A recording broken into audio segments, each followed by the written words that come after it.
पुढची महत्त्वाची बातमी बघूया। वसई विरार महापालिका माजी आयुक्त अनिल कुमार पवार यांना ईडीने केलेली अटक बेकायदा असल्याचं उच्च न्यायालयाचा निकाल बघायला मिळतोय।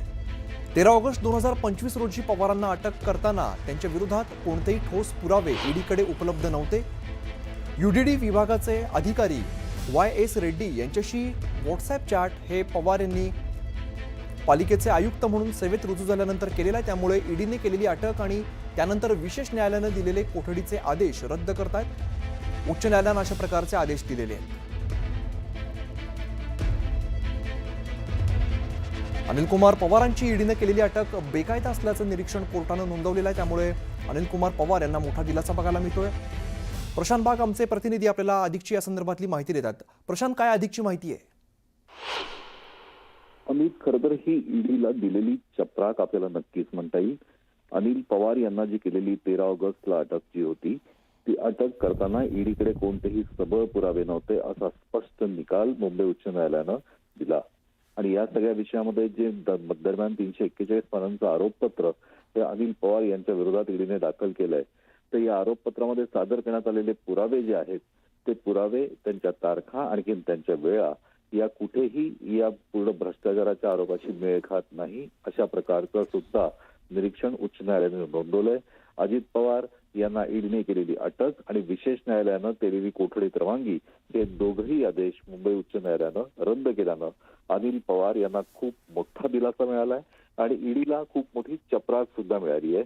अनिल पवार लवकरच आजच आपल्या कर्तव्याला हजर पुन्हा येऊ शकतात, हा या निकालाचा सगळ्यात मोठा आधार मानला जातोय। त्यामुळे ईडीने केलेला तपास किंवा ईडीने केलेली कारवाई ही पुन्हा एकदा संशयाच्या भोवऱ्यात सापडली आहे असं आपल्याला नक्कीच म्हणता येईल।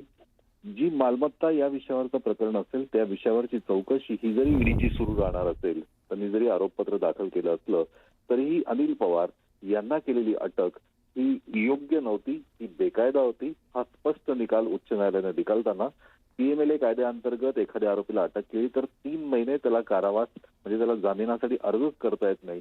या सगळ्या गोष्टीला हा खूप मोठा ईडीला दिलेला दणका मानला जातोय। अमित, निश्चित प्रशांत, धन्यवाद या सगळ्या सविस्तर माहितीसाठी।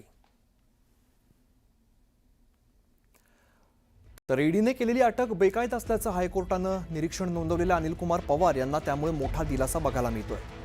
पवारांची ईडीने केलेली अटक बेकायदा असल्याचं कोर्टानं सांगितलंय। त्यामुळे हायकोर्टाचा वसई विरार मनपा माजी आयुक्तांना आता दिलासा या निमित्ताने बघायला मिळतोय।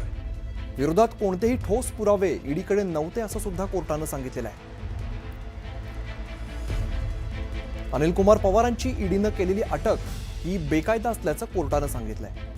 अनिल कुमार पवार यांना मोठा दिलासा बघायला मिळतोय। ईडीने केलेली अटक बेकायदा असल्याचं हायकोर्टानं सांगितलंय। विरोधात कोणतेही ठोस पुरावे ईडीकडे नव्हते असं कोर्टानं सांगितलंय।